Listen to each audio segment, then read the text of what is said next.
வணக்கம். இது உங்கள் சிவி ஜோன். எல்லாரும் எப்படி இருக்கீங்க? இப்போ பார்த்தீங்கன்னா ஒரு தரமான சம்பவம் நடந்திருக்கு. அதாவது இந்த பிக் பாஸ் வீட்டில் முதல் வாரத்தில் தலைவன் அந்த டாஸ்க்கு நடந்துருச்சு. ஆனால் அதுக்கு ரிசல்ட் இன்னும் வரல. அதாவது 3 பேர் வெயிட்டிங்கில் இருக்காங்க. அவங்களுக்கு இன்றைக்கி வந்து நடக்கும். ஸோ இன்றைக்கி நைட் தெரிஞ்சிடும். அதுக்கப்புறம் ஃபஸ்ட்டு ஜெயில் யார் லோவஸ்ட் பர்ஃபார்மரோ அவங்களுக்கு தான் வந்துட்டு உள்ளே அனுப்ப போகிறாங்க. சரிங்களா? அதை வந்து பிக் பாஸ் வந்துட்டு இவங்க எதுக்கு இந்த வீட்டுக்கு வந்தாங்க, இவங்க எதுக்கு இந்த வீட்டில் இருக்காங்கன்னே தெரியல அப்படின்ற மாதிரி ஒரு டாஸ்க்கு கொடுத்துட்டார். கொடுத்த உடனே எல்லாரும் வரைஞ்சிக்கிட்டு அவங்க மனசுக்குள்ளே இருக்கிற வன்மத்தை கக்கி ஒரு பக்கம் பிரவீன்ராஜ் வந்துட்டு நம்ம திவாகரையும் பார்வதியும் சுபிக்ஷாவையும் சொல்கிறாரு. ஆனால் சுபிக்ஷா கூட ஓரளவுக்கு பர்ஃபார்மன்ஸ் பண்ணாங்களே, ஏன் இவர் வந்துட்டு அப்படி சொன்னான்னு புரியல.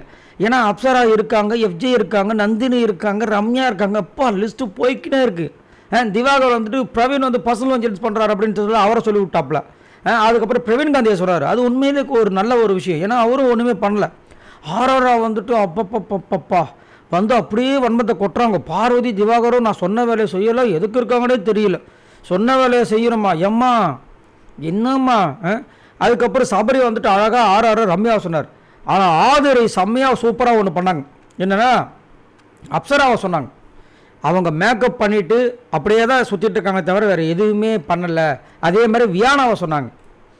அந்த மாதிரி தெளிவாக சூப்பராக சொல்லணும். அந்த மாதிரி வந்துட்டு எல்லாரும் சொல்லி கடைசியாக வந்துட்டு யார் இந்த முதல் ஜெயிலுக்கு வந்துட்டு போக போகிறாங்க அப்படி பார்த்தீங்கன்னா கானா வினோத்தும் வியானாவும் போகிறாங்க.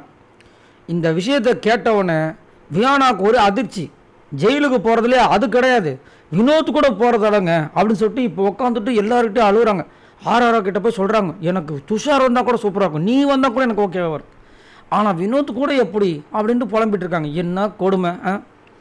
ஜெயிலுக்கு போகிறதே ஒரு கஷ்டம். ஆனால் திவாகர் சூப்பராக ஒரு விஷயத்த வந்து அங்கே பதிவு பண்ணுறாரு. என்னென்னா இது ஒரு அட்டென்ஷன்.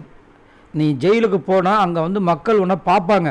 அதே மாதிரி நாமினேஷனில் வந்தாலும் மக்கள் நீ சந்திக்கிற ஒரு வாய்ப்பு இருக்குது. அதனால் இதெல்லாம் மிஸ் பண்ணாத அப்படின்ற மாதிரி ஒரு விஷயம் சொன்னார்.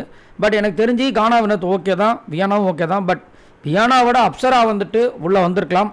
அதே மாதிரி கானா வினோத்தை விட எஃப்ஜே உள்ளே வந்திருக்கலாம் அப்படின்றது என்னோட கருத்து. சரி, நீங்கள் உங்களோட கருத்தை சொல்லுங்கள்.